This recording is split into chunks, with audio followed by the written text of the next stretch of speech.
Featherweight bout here. Diego Lopes coming in at minus 130. Gavin Tucker sitting at even money. Over under 2.5 rounds, minus 110 for the over, minus 120 for the under.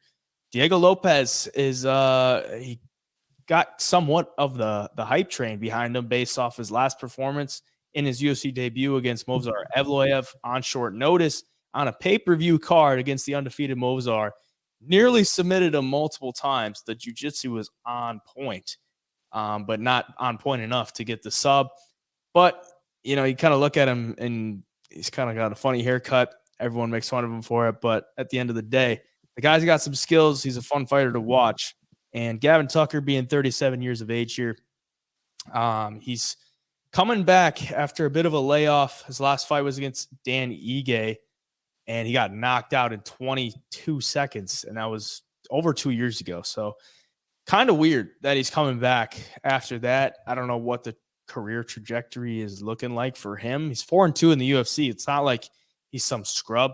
He's got a win over Billy Q, who we'll talk about later. That was back in 2020. And he was scheduled to fight Pat Sabatini twice, and he withdrew twice. That was back in 2021 and 2022. Now he's getting Diego Lopes. He's coming in as a slight dog. What are you thinking on this one?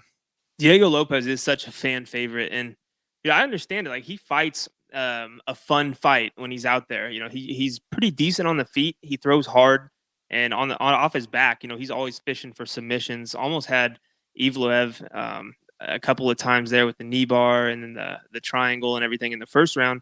And I mean, you look at his two fights, one under Dana White's Contender Series, one under the UFC banner, and both against savages. You know, Masvar, undefeated, a really good fighter. Joanderson Brito, another dude who's looking really good in the UFC so far.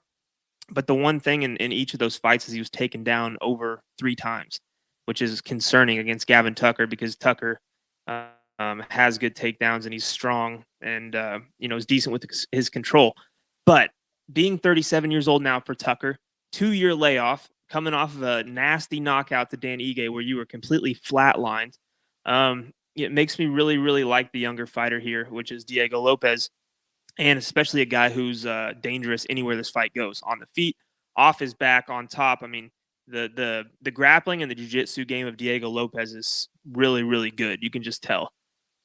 But the one thing I do worry about, I'm going to take him for my pick here, Diego Lopes. But the one thing I do worry about is if he gets taken down, he gets too comfortable off of his back, because he does love to fish those triangles and arm bars and everything.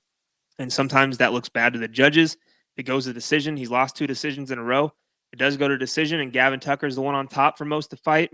He's probably going to lose again, but I could see him finding a finish here against a Gavin Tucker who is older. Like I said, layoff, coming off big knockout, and everything, in my opinion, points to Diego to be able to get this thing done, get his first win under the UFC banner, because he's a good fighter. You can tell he's fun to watch. Yeah, he's I'm going to take him too, but I'm concerned about the same thing pretty much that you just said. Like, he's got 36% takedown defense. A lot of that comes down to just the confidence that he has in his jiu-jitsu. But at the end of the day, if you don't get the submissions, like, judges really aren't rewarding the submission attempts that much, especially, you know, if it's only like, let's think about a submission attempt. If you have a submission attempt in and it doesn't happen, like, it doesn't come to fruition, like, it's probably, you know, 5, 10, maybe 15 seconds of you going for it out of a 5-minute round. Judges just aren't really going to reward that much. So I don't know, maybe you look at like a Lopes by sub line, because Gavin Tucker does love those takedowns. He's never been submitted, so that's kind of the big worry here. Is that he could just stay safe, you know, stay on top and just do work there. But that's a tough thing to do. If you ask, you know, Movsar Evloev, like, he was not having a fun night in there, trying to you know, do work from top position. So yeah, I'm gonna go with Diego Lopes, but fun fighter to watch, and I'm looking forward to it. I hope he can pull off a sub, because, you know, he's had two tough matchups, Brito and Evloev. Brito on the Contender Series, but yeah, I hope he gets a win.